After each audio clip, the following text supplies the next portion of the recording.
Pais, queridos, queridas, mais uma vez aqui com vocês, hoje para falarmos da lição número 9 do quarto trimestre da Revista dos Jovens, e o tema é Em Tempos de Violência Cibernética.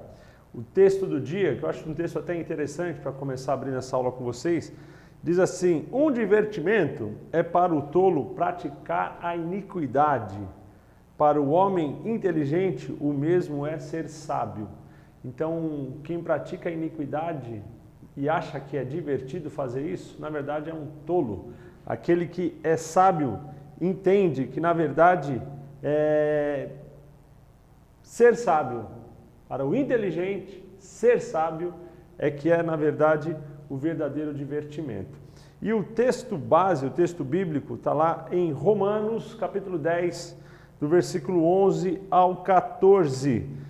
Diz que com o coração se crê para a justiça e com a boca se faz confissão para a salvação, porque a Escritura diz, todo aquele que crê não será confundido, porquanto não há diferença entre judeu e grego, porque um mesmo é o Senhor de todos, rico para com todos que o invocam, porque todo aquele que invocar o nome do Senhor será salvo.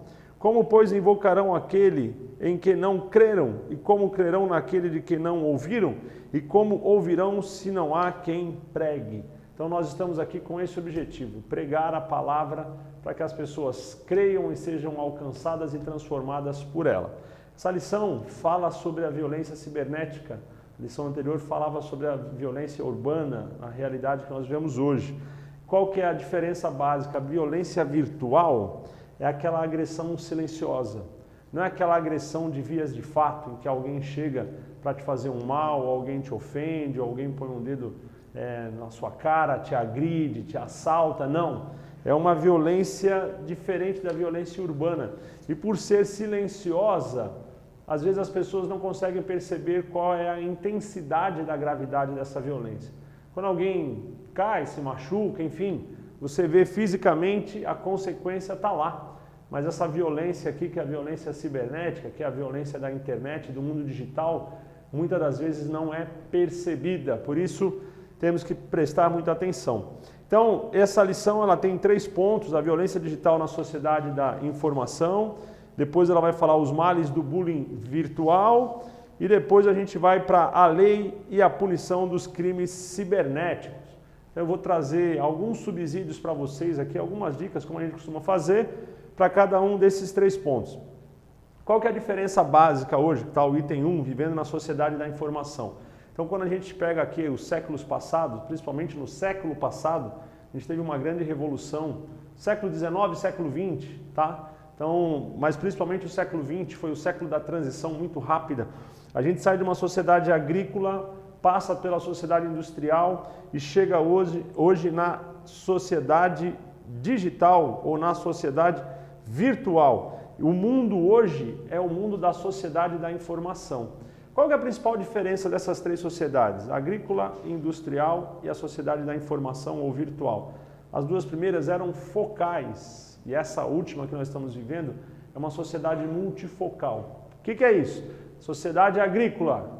A pessoa ia lá para o campo, pegava a enxada e ficava o dia inteiro fazendo aquele trabalho mecânico, repetitivo, não tinha tempo para mais nada e não tinha acesso a mais nada, porque ela estava num ambiente totalmente isolado.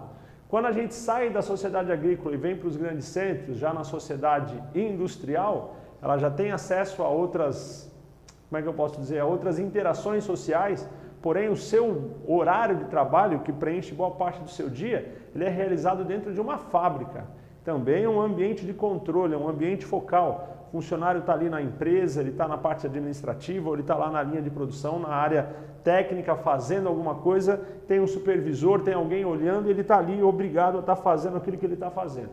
Já na sociedade de hoje, graças ao celular, graças ao tablet, à internet, às mídias sociais, as pessoas podem estar aqui, por exemplo, conversando com alguém e ao mesmo tempo na internet fazendo outra coisa. Então a pessoa pode ser um vendedor, está lá no trânsito, enquanto o farol não abre, está fazendo outra coisa. Então nós vivemos hoje numa sociedade que ela é multifocal. Até mesmo um aluno ele não tem mais aquela questão de simplesmente sentar na mesa, acender a luz e estudar. Então ele está estudando, está ouvindo uma música, ao mesmo tempo está tirando a foto, vendo rede social. Então o jovem da sociedade de hoje é diferente do jovem da minha sociedade. Eu estou falando aí de 30 anos atrás, né? Não sou tão jovem assim, mas também ainda não estou tão lá na frente. Então você pega 30 anos atrás, eu na minha juventude, eu tinha boa parte do meu dia ocupado pelo trabalho e na sequência já os estudos. Então você não tinha tempo para se ocupar com outras coisas. Hoje o jovem também, só que nem todos podem trabalhar com menos de 18 anos, existem algumas restrições legais hoje. Então o jovem vai ocupar o tempo dele com estudo ou com alguma outra atividade de lazer, enfim, ou aqueles que já trabalham dentro desse contexto, é um trabalho mais multifocal, onde sem perceber ele está distraído com outras coisas e está sendo levado para isso. Qual que é o grande perigo da internet? É importante você comentar isso com os seus alunos. O perigo da internet é o seguinte, a gente está falando de recompensa. Então você está procurando alguma coisa interessante para passar seu tempo, você acha lá um site, você gosta de carro, você gosta de moto como eu, não importa o que você gosta, você acha aquilo ali e cada vez que você vê sobre aquele assunto, uma coisa puxa a outra.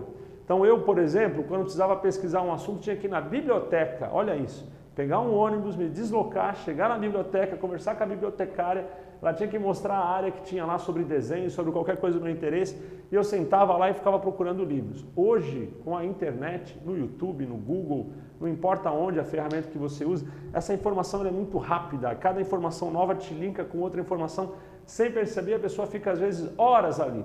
Então aquela coisa da recompensa, consegui, procurei, achei, legal, vi, isso mexe com dopamina. A gente está falando de alterações cerebrais, né? A recompensa e o prazer. É a mesma coisa que é usado para condicionamento de animais, é verdade. Estão treinando a gente como quem treina cachorro, sabe? O cachorro, o gato, senta, rola, deita. Da mesma forma, você dá o comando, o animal faz aquilo que você pede e você recompensa ele. Então quando a pessoa sai do mundo real, que é chato, é cansativo, é trânsito, é exaustivo, e vai para o mundo virtual, ela é o que ela quer, ela vê o que ela quer, ela pensa no que ela quer e ela tem a recompensa rápida daquilo que ela procura. Então esse é o grande perigo. Dopamina tem a ver com prazer, tem a ver com vício. Então ninguém vai chegar na violência cibernética, e a gente vai abordar isso durante a aula, simplesmente da noite para o dia. Ela começa com buscas inocentes, começa dedicando o tempo dela para a internet, aumentando aquele tempo na internet, e daqui a pouco ela foi fisgada. E aí é engraçado que quem fisgou, na verdade, foi a baleia azul. A gente viu os adolescentes há alguns anos atrás, no ano passado, há 2 anos atrás, sofrendo ataques absurdos na rede social. Parece que acalmou, mas se prepara, logo, logo vem algo mais forte ainda. Porque a pessoa é desafiada a buscar mais prazer, mais limite, a romper os limites. E principalmente na juventude, a juventude é a idade dos hormônios a 300 por hora. Então você quer o tempo inteiro se afirmar, provar que você pode, que você vai mais longe, que você é mais capaz. E a internet acaba sendo a ferramenta que proporciona esse tipo de experiência para o jovem. Por isso a gente tem que tomar muito cuidado e orientem seus alunos com relação ao tempo que eles dedicam para a internet. Será que é o mesmo tempo que eles dedicam para a leitura da palavra de Deus? Essa é para a gente pensar. A violência real e no mundo virtual, qual que é a diferença? A violência do mundo real, ela é física. E quando você propõe uma violência física, você está falando de enfrentamento, você está falando de combate. É muito mais natural o ser humano, no momento desse, de vias de fato, ele refletir, ele parar e voltar atrás. A questão da sobrevivência já diz para ele, olha o tamanho daquele cara, não é bom você ser tão valente assim, né? Ele acaba baixando a bolinha dele. Já no mundo virtual é diferente, essa violência ela não é física, essa violência ela é emocional. Então quem agride, naquele momento que está agredindo, ele não corre o risco de ser agredido de volta, não na mesma proporção, ele tem na verdade um ambiente seguro, onde ele pode ofender, onde ele pode agredir, até mesmo sem ser reconhecido ou percebido. Então isso estimula cada vez mais que isso aconteça. E hoje, com acesso fácil à internet, então a gente vê crianças de 6, 8 anos de idade que os pais às vezes deixam ali um tablet para ela ficar brincando, se distraindo. Você está estimulando o teu filho a encontrar prazer só naquele ambiente. E naturalmente, conforme ele for crescendo, ele vai querer buscar mais prazer naquele ambiente que para ele era satisfatório. Então, de novo, vou voltar aqui para a minha infância, a minha adolescência, a minha idade de criança. Qual que era a nossa diversão? Jogar bola, soltar pipa.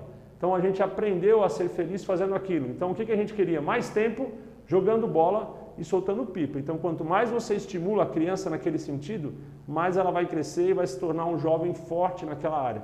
Por isso a Bíblia diz, ensina a criança no caminho que deve andar, vai passar pela juventude, idade adulta, envelhecer e não vai se desviar dele. Então, os crimes praticados no ambiente virtual hoje podem ser como furto de informações, violência psicológica, ameaças, golpes e ataques pessoais. E normalmente quem tem acesso a esse tipo de conteúdo, ele se sente seguro e protegido. Se é um hacker, o hacker é um nome legal para o nerd, que como eu, de repente, era meio nerd, não conseguia ter aquela convivência social tão legal e agradável. Então o cara, ele é o nerd, ele fica lá no canto dele, lendo gibi, mexendo na internet, e daqui a pouco na internet ele aprende algumas outras ferramentas, quando você vai ver, ele já é agora um hacker. Olha que nome legal, sou um hacker. Eu entro, eu invado, eu vejo, eu descubro, ninguém sabe. Isso às vezes começa com aquele furto, sabe, da informação do namorado e da namorada, de apertar ali, descobrir qual que é a senha do celular. Deixa eu dar uma olhadinha. É a curiosidade que leva o rato a ser pego pelo gato. Então, vamos ficar atento com isso também. A violência no mundo virtual, ela não é menor do que a do mundo real. A diferença é que a sua consequência só é percebida mais adiante, tá bom? Então, quais são os riscos reais da rede de computador? Tem um versículo na Bíblia aqui em Provérbios 22:3 que diz o seguinte: o prudente prevê o mal, esconde-se, mas os simples passam e acabam pagando. Então, o prudente prevê o mal e esconde-se, mas os simples passam e acabam pagando. Provérbios 22:3. Então, hoje, quando você entra num ambiente como a internet, é ilusão a pessoa achar que ela não está sendo monitorada. Então, existe hoje vários tipos de forma onde o teu celular ele pode ser hackeado, ele pode ser monitorado, ou até mesmo as suas informações públicas. Se uma pessoa tiver ali tempo, e normalmente o ímpio, aquele que faz o mal, ele não tem tempo para fazer coisas boas, ele tem tempo ocioso porque não trabalha, e ele ficando ali, fazendo uma pesquisa, de repente no Facebook, no Instagram, ou qualquer outra rede social que a pessoa costuma usar, é fácil, rapidamente, é possível traçar o perfil social daquela pessoa, da sua família, seus hábitos e a sua maneira de conviver. Então, quanto mais a pessoa entra nesses ambientes, existem, por exemplo, jogos infantis que são gratuitos, a pessoa baixa no celular, é um jogo inocente, mas ele vai ter acesso ali, depois pode olhar quando você for baixar alguns jogos para os seus filhos, por exemplo, ele vai ter acesso à câmera do teu celular, por motivo do jogo, mas tem acesso à câmera, vai ter acesso à mídia, vai ter acesso a uma série de informações, aos contatos. Então fica fácil para alguém hackear um aparelho por aplicativos como esse, são aplicativos tão inocentes disponibilizados. Então entenda qual que é o propósito de você ter determinado aplicativo no teu celular. Converse com teus alunos sobre isso. Qual é o tipo de ferramenta que ele usa, qual é o tipo de acesso que ele faz.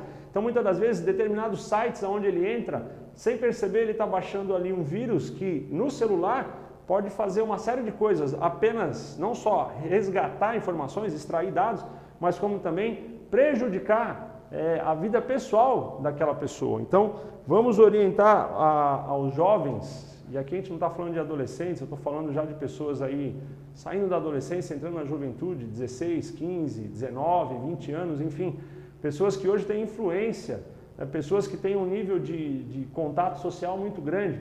Se bem que existe uma ilusão hoje. Muitos jovens têm um contato social muito forte na rede social. E quando tem que chegar aqui para fazer isso aqui que eu estou fazendo com você agora, estou de olho na câmera, mas estou de olho em você. A gente está conversando, tem pessoas que já não têm mais essa habilidade, tremem, ficam nervosas, porque não foram ensinadas a conversar com uma pessoa. Então nós, como professores, temos que estimular os nossos alunos que se ele se envolve com aquele ambiente, sem perceber, alguém pode estar hackeando ele, tirando informações, ou ele pode estar se expondo, entrando em sites impróprios, e amanhã ou depois uma investigação da polícia, enfim, ele ser relacionado e envolvido em um crime. Mas eu não fiz, mas você estava lá. Então você está no ambiente virtual, é como se você estivesse pessoalmente num ambiente onde um crime está sendo praticado. Então vamos orientar os nossos alunos e fazer eles pensarem principalmente sobre qual o tipo de aplicativo eles têm no seu celular ou qual o tipo de utilização que eles fazem da ferramenta da internet, certo? Então, para a gente pensar, se por um lado o ato de navegar pela internet oferece vários benefícios, por outro lado a rede contém perigos e ameaças que não devemos ignorar. Então, faça o seu aluno, e você também, seus filhos, você que é pai, que é mãe, pense. Nós falamos muito sobre a Bíblia. Essa é uma lição que ela está falando de comportamento social. E às vezes o crente ele tem dificuldade de aplicar os versículos bíblicos dentro de um comportamento social. E a gente cai às vezes no erro de procurar versículos isolados para justificar tal postura. O que é importante a gente pensar é o espírito da lei. Qual que é o espírito da palavra de Deus? Ensinar o homem a respeitar o outro, o próximo, aquele que é igual e diferente, a conviver com essa pessoa e amar essa pessoa incondicionalmente. Dessa forma a gente demonstra o nosso amor a Deus. Então eu tendo claro o espírito da lei, qual que é o propósito de ser cristão, eu consigo, independente de versículo A, B ou C, contextualizar para os jovens valores morais. Isso é certo. Isso não é certo. Por que isso não é certo? Porque eu estou perdendo meu tempo, não estou me ocupando com coisas úteis e proveitosas, é um desperdício daquilo que Deus me deu, que é a vida, ou essa minha atitude pode fazer o mal para alguém, pode ofender alguém. Então estimule o teu aluno a pensar usando uma palavra chamada empatia. O que é isso? Me coloco no lugar do outro e percebo como eu reajo se tivesse passado pela experiência que ele passou. Quando a gente consegue desenvolver esse tipo de raciocínio, fica muito mais fácil da gente viver a palavra de Deus no nosso dia a dia.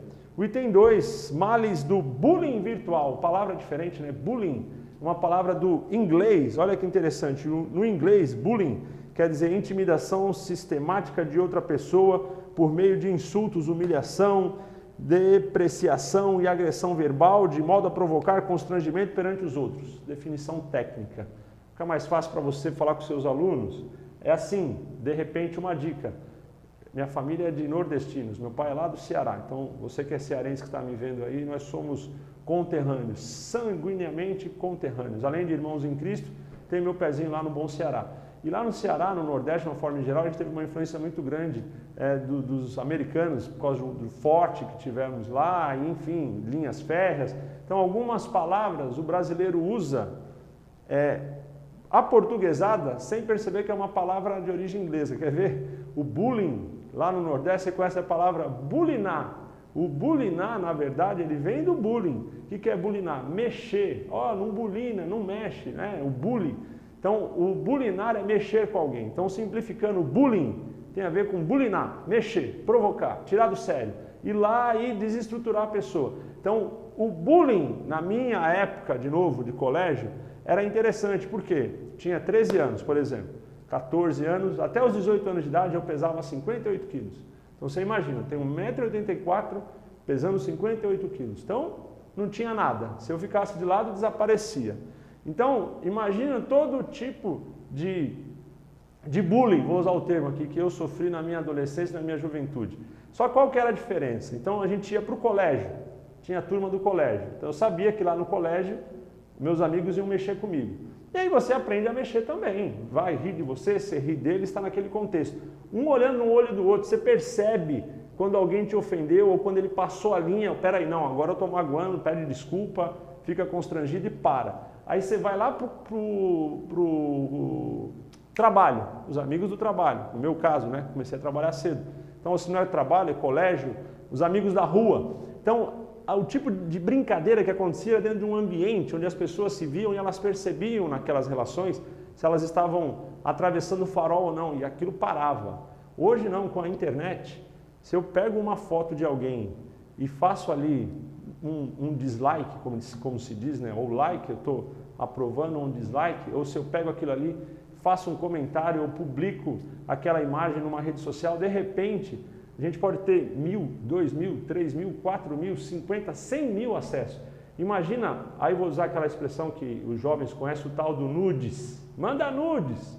A pessoa vai, na inocência, tira uma foto nua de uma parte do seu corpo e manda para um amigo. Aí, meu amigo, minha amiga, perdeu. Porque o amigo vai mandar para o amigo, que vai mandar para o amigo, e aí é exponencial, é matemática. Daqui a pouco você tem 100 mil pessoas vendo aquela imagem.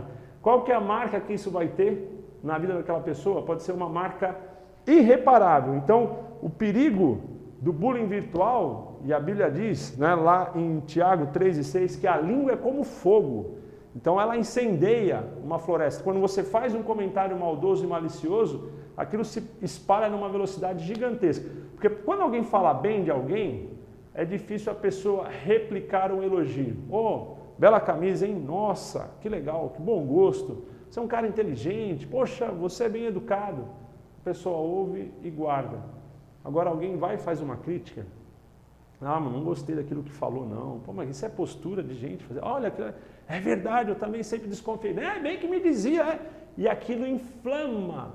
Porque a língua, ela é um órgãozinho que quem domina ela, domina o corpo inteiro. É que nem o leme do navio, né? A Bíblia diz. Quem domina o leme do barco, que é um pedacinho de madeira pequeno proporcionalmente ao barco, domina o barco.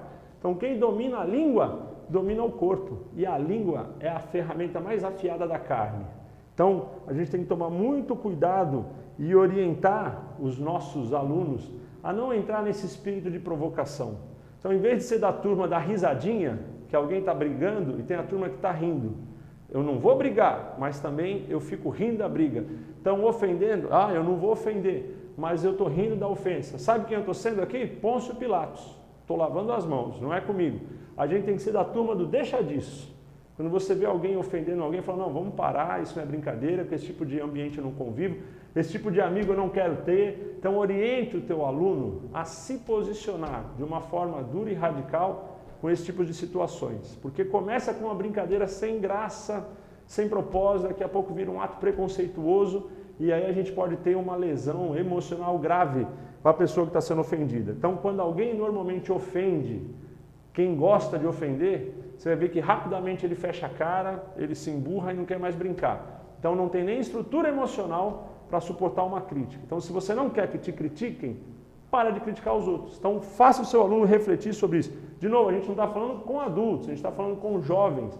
E tem uma coisa interessante hoje, com o advento da internet e outras mídias sociais, jogos, enfim, a gente tem percebido através de estudos psicológicos, inclusive, que a maturidade está sendo retardada, ou seja, o adolescente está ficando na adolescência até quase lá 20 anos de idade.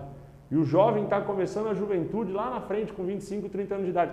A gente tem gente só chegando à maturidade hoje praticamente com 40 anos de idade. Por isso tem muitos jovens que se casam e têm dificuldade de estar casado. Porque com o casamento vem responsabilidade, vem o não, vem a restrição, vem o direito do outro, não só a minha vontade. Passo de fazer o que eu quero e tenho que começar a conviver com a minha esposa. Então a gente precisa sim conscientizar os nossos jovens, porque às vezes eles são grandes, barbudos já, né? Homens arrão ou mulheres feitas, para quem olha e fala, meu Deus, tem 15 anos, não é possível, olha o tamanho dessa moça. Mas ainda tem uma mentalidade de uma criança. Então a gente tem que chegar e conversar de uma forma direta e reta com os jovens da nossa igreja, porque eles são a igreja que daqui 10 ou 20 anos. Então se a gente não cuidar disso agora, que igreja nós teremos? Então vamos incentivá-los a ler a Bíblia, a meditar na palavra de Deus e a encontrar uma forma de divulgar a Bíblia. Imagina se as pessoas tivessem a ferocidade de quem ofende no WhatsApp para divulgar a palavra de Deus. A gente teria com certeza um mundo transformado rapidamente. Tal da brincadeira sem graça. Então quando a gente faz ou convive com esse tipo de brincadeira, são brincadeiras de mau gosto, onde quem está brincando, na verdade, tem a intenção de ofender e subjugar alguém. Então, isso é muito comum entre os animais, se chama dominação. Então, chega o macho alfa e ele quer provar que ele é o macho alfa, ele domina o outro animal que está ali, impondo a ele, através do medo, a sua força, se prevalecendo através disso. E quando a pessoa entra nesse tipo de contexto de, não, é só uma brincadeira, é só uma brincadeira, ah lá o magrelo, ah lá o cabeçudo, ah lá o quatro olhos, ah lá, e é aquelas risadinhas, na verdade esse tipo de brincadeira não é uma brincadeira que tem graça. Por quê? No final da brincadeira alguém sai chorando. Então se alguém sai chorando, que graça é essa? Então a gente tem que estimular os nossos jovens a não entrar nesse tipo de situação. e principalmente influenciar aqueles mais novos que estão chegando. Então, se você tem, por exemplo, teu aluno que é jovem, ele tem um irmão adolescente, pode ter certeza que ele é a referência daquele adolescente. Então, eles olham e repetem o comportamento. Então, os nossos jovens têm que ser exemplo. E a gente está falando que hoje, através de mídias sociais, a gente tem uma abrangência muito grande de faixa etária. Você não tem mais, não, isso aqui é coisa de adulto, isso aqui é coisa de criança. Você pega, por exemplo, um videogame. Quantos jovens, pergunta lá na tua sala, quantos jovens de 25, 30 anos bobear, não combinam lá para ir na casa do amigo para ficar jogando futebol lá no videogame, às vezes até tarde da noite. Ah, pastor, isso é coisa de criança. Pergunta, faz uma pesquisa e você vai ver. Você vai ver que na verdade não é bem assim. Então a gente tem, como eu disse, muitos jovens hoje sendo infantilizados, porque eles não têm a mesma oportunidade de se responsabilizar cedo como nós da geração anterior tivemos. Então é importante conscientizar eles sobre isso. E o que a gente pode falar sobre a conduta do jovem cristão? Então, em meio à cultura da zoação, do escárnio, 2 Pedro 3,3 diz o seguinte, que nos últimos dias os escarnecedores afligiriam as pessoas. Então nós estamos vivendo a geração dos últimos dias. Quantos são esses últimos dias? Não sei. Pode ser hoje ainda. Talvez eu nem consiga terminar esse vídeo. Pode ser daqui uma semana, um mês, 10 anos, 20 anos. Quando a gente para pensar na velocidade da transformação do século XIX para o século XX, você percebe, as coisas evoluíram muito rápido. Agora, quando você pega do século XX para o século XXI, essa velocidade ela é absurdamente superior. Tenta imaginar, início do século XXI, a gente já está chegando, gente, 2020, já são 20 anos ali. Então, nesses 20 anos, se a gente perceber o nível de evolução tecnológica e de mudança de valores sociais, no convívio social, foi assim, absurdo. Se mudou em 20 anos, o que não se havia mudado em 100 anos. Então, é de assombrar. Se nós tivermos mais 20, 30 anos nessa terra, não sei quando Jesus volta, eu posso te dizer o seguinte, que o que vem por aí vai ser muito ruim mesmo. Nós estamos, então, podemos dizer, vivendo sim os últimos dias, onde a falta de respeito pelo outro, a falta de amor, principalmente a falta de amor. A Bíblia fala que quando o coração do homem ele endurece como uma pedra, o homem fica insensível. E é tão curioso isso, vou fazer um comparativo de novo, da minha realidade com a realidade dos jovens que vocês estão lidando com eles e dando aula para eles ainda hoje. Eu também faço isso. De vez em quando, dentro do contexto aqui da igreja, eu dou aula para os jovens. A diferença é muito grande. Então, se você pega 30 anos atrás, dependendo do filme que você via na televisão, teu pai falava, não, esse filme é violento, você não vai ver, tem cena de violência, filme de Velho Oeste, tinha o tiro lá que fazia aquele barulho, pá, você não via nada, caía lá o bandido e pronto, aquilo ali é o maior crime que poderia ter ocorrido. Você pega os filmes de hoje, filmes de ação, e aí você pega os filmes mais atuais, Jogos Mortais e outros filmes da mesma linha, não está falando de cena, gente, onde a pessoa toma um tiro no peito, explode, abre tudo na cabeça, arranca o braço, coisas desse tipo, e o pessoal está no cinema assim, ó, comendo pipoca. Ou seja, o que o diabo conseguiu fazer? Ele conseguiu esfriar os valores morais, os valores do amor ao próximo. Então hoje a gente vê alguém brigando na rua, brigando na escola, seja lá o que for, aquilo não ofende mais. Você vê lá na televisão, no Rio de Janeiro, a polícia trocando tiro com bandido, bala para todo lado, gente saindo sangrando. Aquilo não ofende mais porque as pessoas se acostumaram a ver lá no cinema. Todo mundo toma tiro, sai sangrando como se nada fosse. Então, nós estamos vivendo numa época em que a conduta do jovem cristão está sendo ameaçada. E que conduta é essa, pastor? A gente tem que nos basear na nossa maneira de conviver com o respeito ao outro, com o carinho, o cuidado.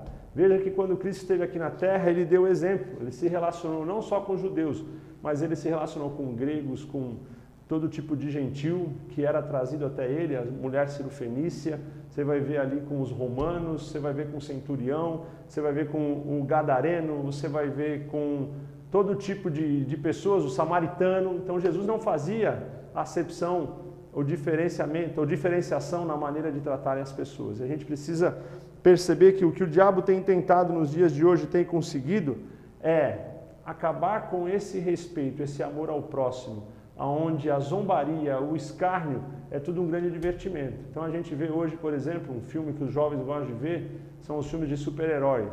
Na época dos nerds aqui, ler gibi era coisa de nerd. Hoje no cinema assistir Vingadores, Liga da Justiça, é legal, é bacana. E aí você vai lá no cinema, você vai ver os heróis fazendo atos heróicos, né? Atos de heroísmo, matando, vencendo, e no meio uma piadinha, uma risadinha, uma gracinha, um dá um murro no outro, joga na parede e dá risada. Isso é uma mensagem que está sendo passada. A gente vê hoje muitos pais levando crianças de 8, 9, 10 anos, não, porque é o Hulk, porque é o super-homem. Só que os valores que estão sendo colocados ali são valores muito nocivos, porque você está estimulando a violência de uma forma romântica, engraçada e até sutil. E aí depois não tem como a gente não viver aquela realidade mais cinza fora daquele contexto do cinema, da mídia, onde no ambiente virtual, na escola, as pessoas são ofendidas e violentadas de verdade. Então é para a gente pensar sobre isso também, tá? Então, pensando, o bullying é uma prática condizente com a vida cristã? Com certeza não. Então faça o teu jovem aluno entender isso. Não podemos ter margem para esse tipo de brincadeira, para esse tipo de escárnio. A gente não pode tolerar isso. Não é a questão do politicamente correto, não vamos ser hipócritas. A gente não está falando daquela sociedade dos seres humanos perfeitos, porque ela não existe. Nós somos falíveis e precisamos da misericórdia de Cristo para sermos renovados, ter o nosso entendimento renovado diariamente. Mas fazer ele pensar que esse tipo de conduta não condiz com o jovem cristão. Nem mesmo aquela brincadeira, né, cristã entre os jovens da mocidade. Cuidado, tem algumas brincadeiras que, se lá no final alguém sai chorando ou ofendido, essa brincadeira não é de Deus. Então, Cristo não teria prazer nisso. E é importante a gente fazer eles pensarem sobre isso. O que a lei fala com relação à punição aos crimes cibernéticos? Então, primeiro, crime contra a honra. Eu vou ler para você porque é importante, está na sua lição. Leia lá, é uma definição técnica que faz todo sentido nesse contexto. Ações que ofendem a honra e a moral de uma pessoa. Calúnia, difamação e injúria. O que é calúnia? É a afirmação falsa de que alguém cometeu um determinado crime. Então a calúnia é quando eu estou dizendo, foi fulano que fez isso e não fez. Eu estou mentindo, caluniando. Difamação é diferente. É associar uma pessoa a um fato que ofende a sua reputação. Então eu estou dizendo, olha, fulano de tal estava fazendo isso e esse tipo de comportamento não é legal, não é bacana, e aquela pessoa também tem esse tipo de comportamento. Então eu estou difamando pelo jeito que ela está vestida, olha, isso não é boa gente não. Olha, cuidado com aquele cara lá, ó, ele é meio estranho. Então essas frases, você não está mentindo sobre alguém, é diferente da injúria, mas você, da calúnia, mas você está fazendo o quê? A difamação, você está através de frases e conceitos preconceituosos, associando aquela pessoa a algo ruim que provavelmente ela nunca fez, tá? A gente julga pela aparência. E ainda, difamação, como eu já falei, injúria, refere-se à ofensa que atinge a dignidade e o decoro do ofendido. Então nós temos que nos basear na verdade, como reflexão, Efésios 4, 25, fala que nós não podemos amar a mentira, não ter prazer na mentira, mas nos posicionar falando a verdade, para que as pessoas possam entender isso. Efésios 4, 25. Pelo que deixai a mentira e falai a verdade, cada um com o seu próximo, porque somos membros um dos outros. Então, é importante a gente ensinar os nossos jovens a não ter prazer com esse tipo de situação. Você viu? Estava lá? Presenciou? É fato. Então não cabe você sair difamando ou falando isso. Você tem que voltar naquela pessoa, tentar corrigir o erro dela, e se ela não quiser ser corrigida, aí sim, procure alguém que tenha competência para isso e informe aquilo que você viu. Então, eu vi alguém fazendo algo errado, eu não vou naquela pessoa para tentar corrigir, porque foi assim que Jesus orientou. Vai lá e oriente teu irmão, tenta você e ele se acertar. Se ele te ouviu, você ganhou um irmão, acabou ali. Não teve condição da pessoa se reconciliar? No contexto da igreja, procura o pastor, no contexto do colégio, procura o professor, no contexto do trabalho, procura o supervisor. Mas procure alguém competente para tratar o assunto. E não vá você, jovem, sair por aí difamando, falando ou injuriando. Então, são esses tipos de posturas que a gente tem que tomar cuidado. Por quê? É como eu falei no começo da aula, quando isso era feito olho no olho, era intimidante e provavelmente as pessoas não faziam. Mas hoje com a internet está fácil. Publica lá, cria um perfil falso em qualquer lugar e sai falando mal da pessoa. Então, a gente tem que saber que nada que é feito nessa terra fica encoberto ou oculto. E tudo que você plantar, certamente colherá. E aí, no dia que Deus te trouxer para a colheita, pode ter certeza que a colheita vai ser áspera, porque Ele é o justo juiz e Ele não se deixa escarnecer.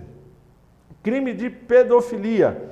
Então, quando a gente fala de pedofilia, tem a ver com troca de informações, imagens e vídeos envolvendo a sexualidade de crianças e adolescentes. Caracteriza o crime de pedofilia.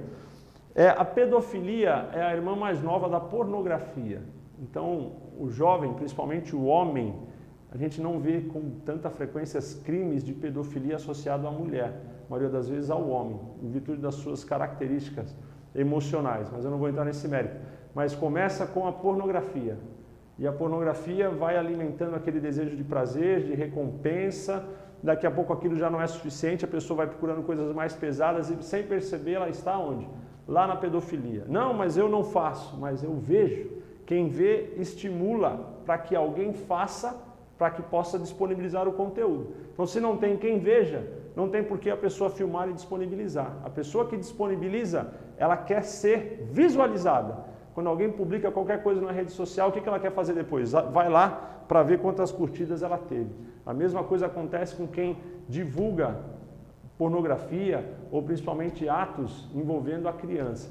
E a gente viu algumas situações no Brasil recentemente, Queer Museu, Exposição do MAN, em outras situações onde foram envolvidas imagens de crianças. Isso tem uma repercussão séria, não só a nível social, emocional e legal também. E biblicamente falando, olha o que Jesus fala, Mateus 18, versículo 2, para contextualizar. E Jesus, chamando uma criança, a pôs no meio deles. E Jesus vai falar sobre a inocência, o reino do céu, usando aquela criança como exemplo, para dizer que é literal, é textual. E no versículo 5, Jesus diz assim: e qualquer que receber em meu nome uma criança, tal como esta a mim, recebe.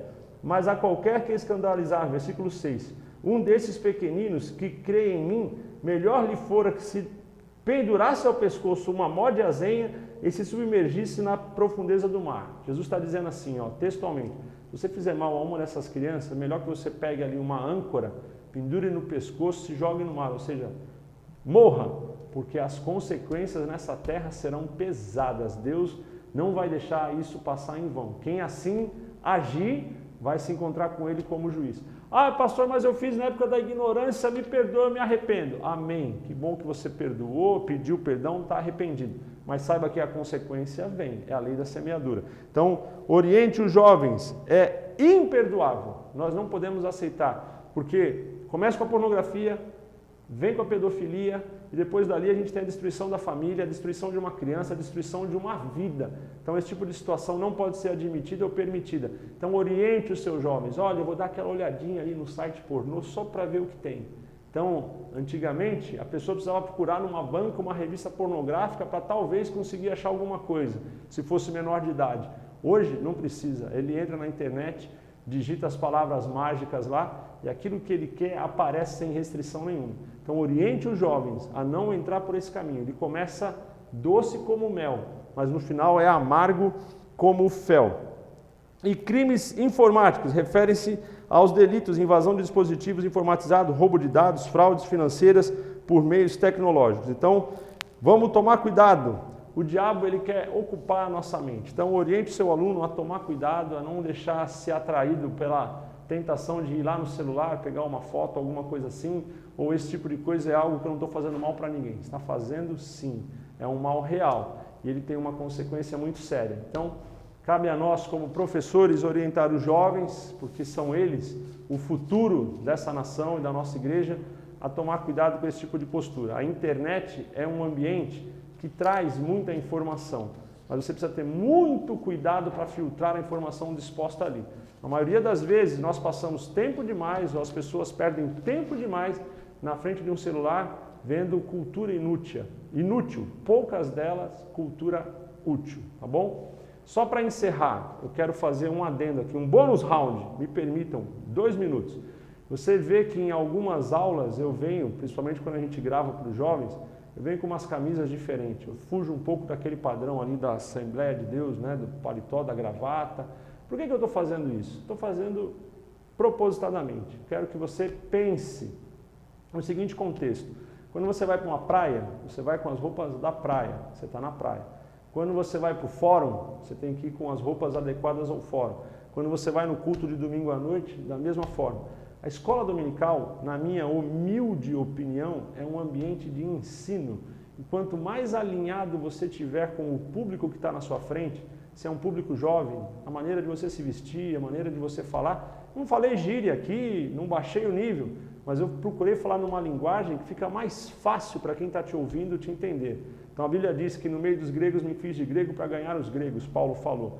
E no meio dos loucos me fiz de louco para ganhar os loucos. Então, de repente, você como professor, pense nisso. Aqui é algo para você pensar. De repente, uma roupa diferente, uma camisa social mesmo, se você se sente à vontade assim, sem gravata, ou uma camiseta que não tenha nada ofensivo, pode ser uma mudança simples, uma calça jeans, mas que para o teu aluno vai ter um impacto muito grande. Então, a gente está falando da atração do mundo virtual. Por que o mundo virtual atrai? Porque o mundo virtual acolhe a pessoa do jeito que ela é. O mundo virtual não enquadra, você só pode me acessar se estiver dessa forma. Mais ou menos parecido, olha como o diabo é sujo, com algo que Jesus disse. Vem, do jeito que você tiver, que eu te aceito. E a mudança que Cristo faz não é a mudança da aparência, é a mudança da essência. Então, como professores, a gente tem que saber usar essa ferramenta de forma inteligente também, para que a gente possa ter um acesso maior aos nossos alunos, eles possam ter um acesso maior até nós, para aí abrir o coração e poder falar de assuntos que às vezes eles não têm coragem de falar com os pais deles, tá bom? Então, fica a dica, obrigado pelo seu tempo, se eu te ajudei, amém, se eu confundi, faz parte, nós estamos aqui para isso, tá bom? Deus abençoe e a gente se vê.